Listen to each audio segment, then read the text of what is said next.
Ça raconte l'histoire de Rosie. C'est une petite truie, un petit cochon, qui voit un jour, un matin, un petit garçon qui fait du vélo.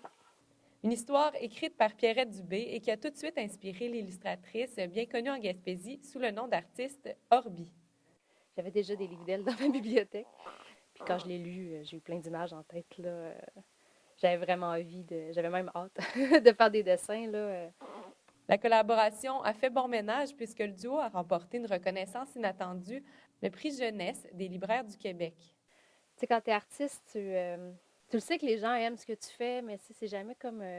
T'es jamais sûr. Tu trouves toujours que les autres, c'est meilleur. Puis tu te remets tout en question d'avoir cette reconnaissance-là incroyable, que ce soit le livre de l'année dans sa catégorie. Là, c'est sûr que j'arrêterai pas. Et la jeune maman est aussi motivée par l'accueil chaleureux qu'a son livre dans les familles et les écoles. D'avoir les gens qui te disent ah, je l'ai lu à ma fille ce soir, elle l'a vraiment aimé. Ah, à l'école, on l'aime beaucoup ton livre.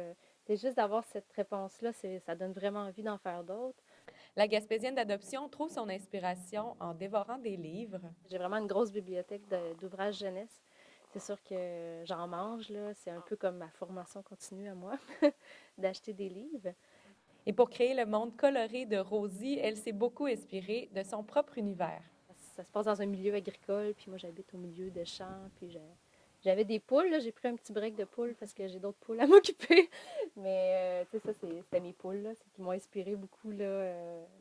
Rosie, la petite truie, avait tout pour être heureuse. Un grand carré de boue pour s'amuser, de la moulée à volonté, une porcherie délicieusement parfumée. Un autre album jeunesse illustré par Orbi paraîtra l'an prochain et plongera cette fois les petits et grands lecteurs dans un monde de pirates. Léa Beauchesne, Cap d'espoir.